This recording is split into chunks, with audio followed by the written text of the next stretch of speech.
This is Character Asked It. You already know Character did it. I'm here with MOK. Bro, tell us about yourself. What do you do? So basically, firstly, I'm a chef. I work in a hospital. And then second, I'm a music producer. Okay. How old are you? 35. Where are you from? Northampton, UK. Okay. All right. Man, what was Sort of, coming up there like? boring. I sort of bought a countryside kind of thing. So, a bit quiet. Yeah. How'd you get into being a chef? By accident. I've always been one of these people that can never make my mind up what I want to do. And I've always just sort of fallen into things.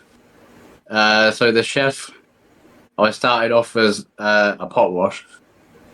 And I worked as a pot wash for about 2 years. And I was like a not very good pot wash. I was like, I've always been a little bit, whatever I do, I'm a little bit slow. Like, can't get out of second gear. You didn't want to be there. It's okay. Well, I always said if I'm going to be rubbish at something, at least it's something like that. So I did that for a couple of years, and I worked with this chef for a while. She left and got replaced by another chef, and then at the same time, another chef left. So he was the only chef. Eventually, obviously, he needed a day off. And they asked me if I wanted to have a go. And I was like, well, yeah, because I've been working for ages, so I knew exactly what they did. And then, so I started the chef, and then they were like, you're pretty good at cooking, and you're rubbish at pot washing, so just be a chef. Yeah, so that's how that started. Did you start that after high school? Yeah. Okay. How long did that take to get there? Till they start asking you to be a chef? Okay, so here, when I was younger at high school, we finished at 16. Oh, wow. Then you had the option to go college or uni. My original plan was to have a year out and then go to college, which was a bad choice because they always said if you have a year out, as soon as you taste money, you're not going to go to college or university, which is what happened. So I originally started working for my uncle in a computer business, which I wasn't very good at.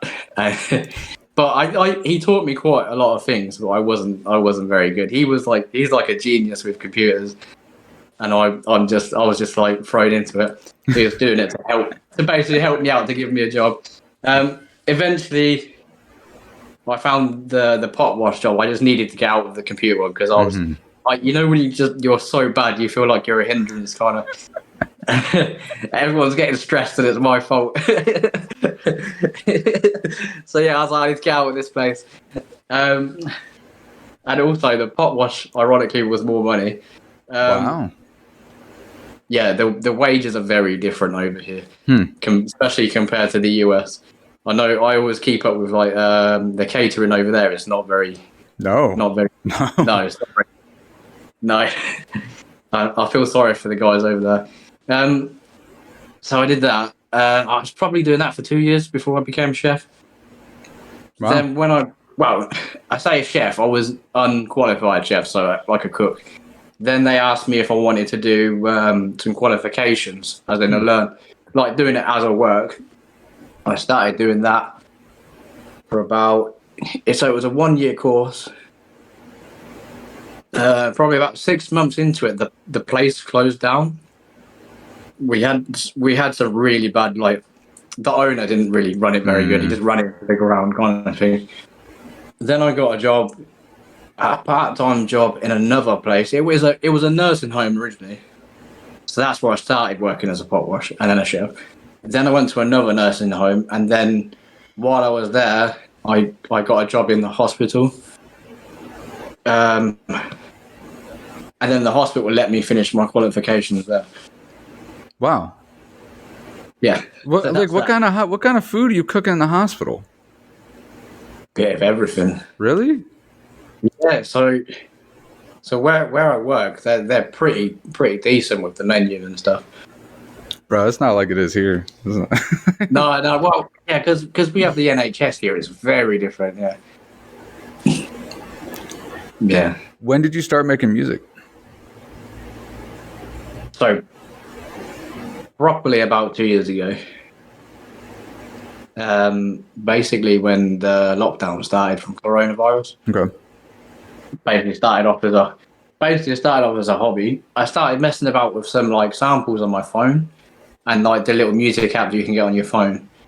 Then I started getting more and more into it, and then my phone couldn't handle the quality of the samples I was using.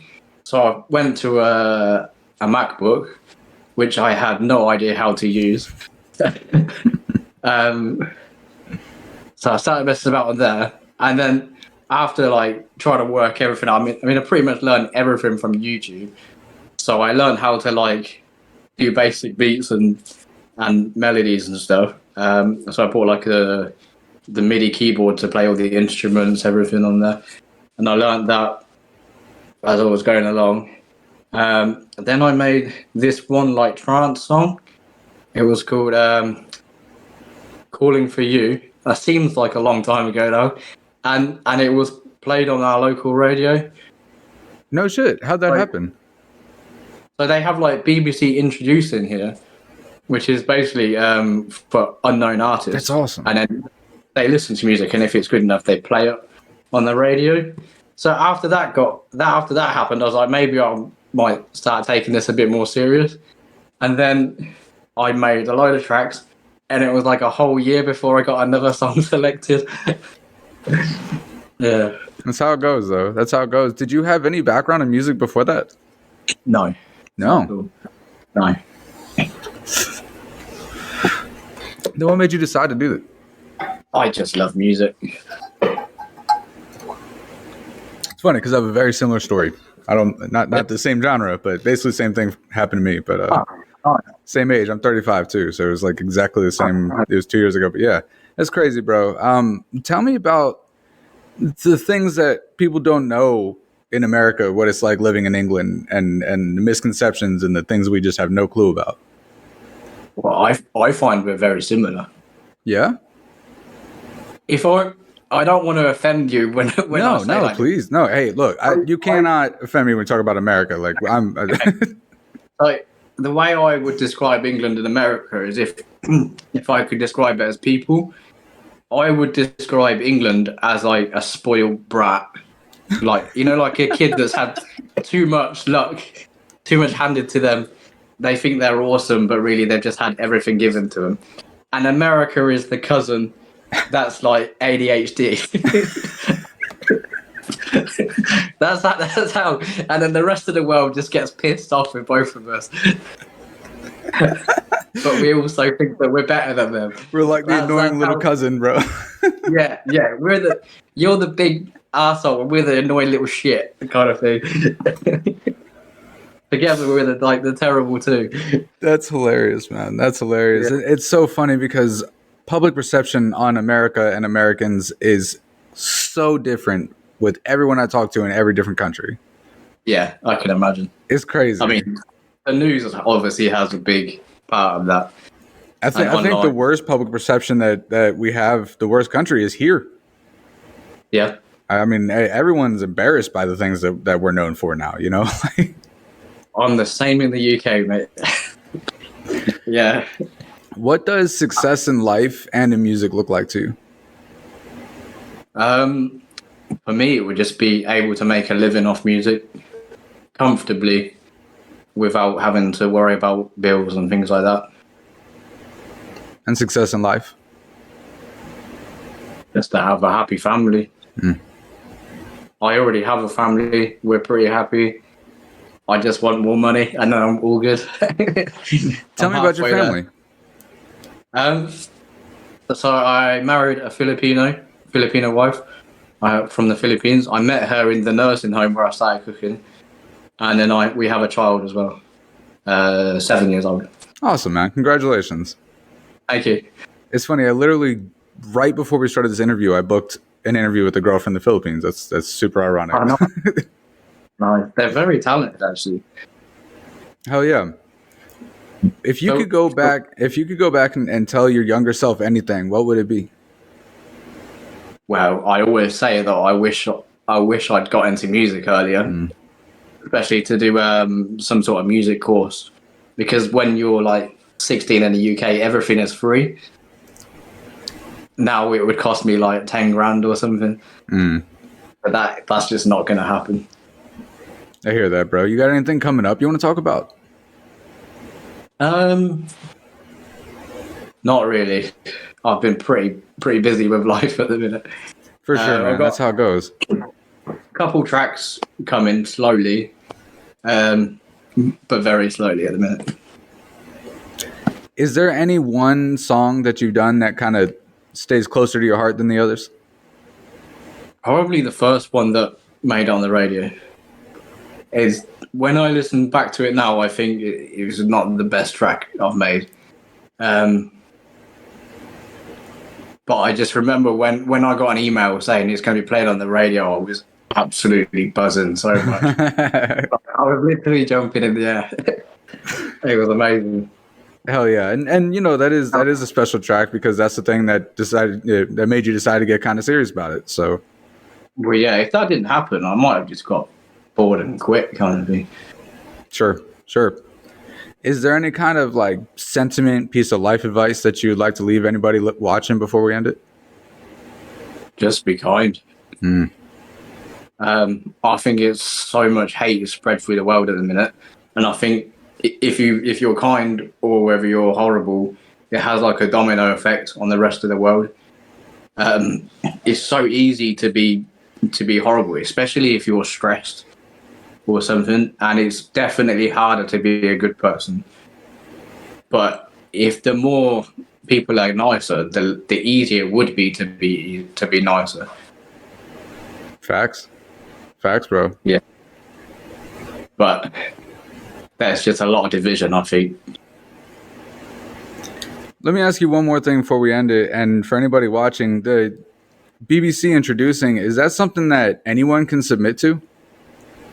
I think it's a UK only thing. Just a UK only? Okay.